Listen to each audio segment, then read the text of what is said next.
Hindi film industry भी अपने अंदर कई अजीबोगरीब कहानियां समाये हुए है जो परत दर परत खुलती है और नई नई कहानियां सामने आने लगती हैं। ये दर्शक तय करेंगे कि उन्हें हीरा मिला या कोयला। डिस्को डांसर मूवी आपने देखी होगी।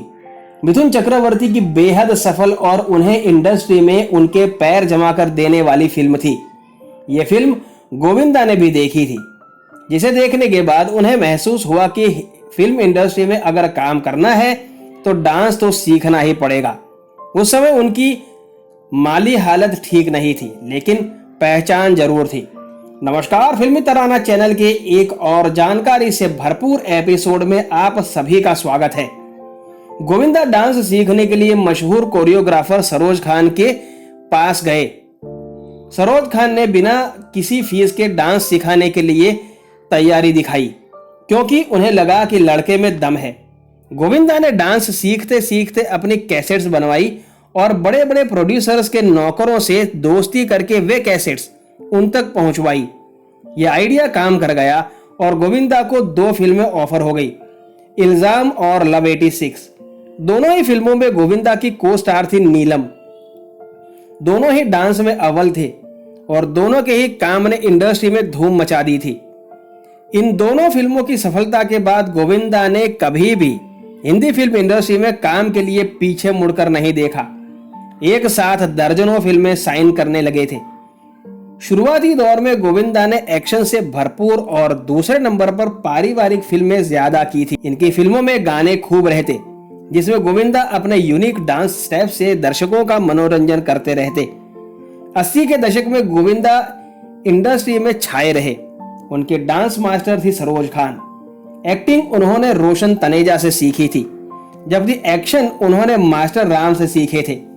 आपको बता दें कि गोविंदा भी फिल्म इंडस्ट्री की लेगेसी से ही आते हैं।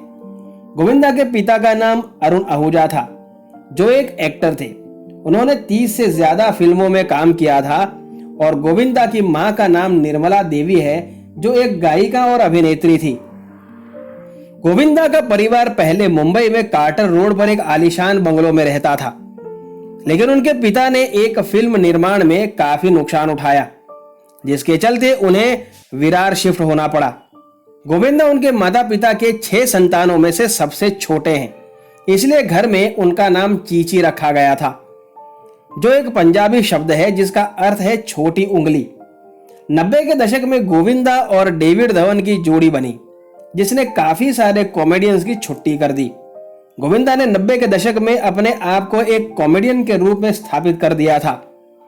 इस जोड़ी ने दर्शकों का खूब मनोरंजन किया और खूब हंसाया।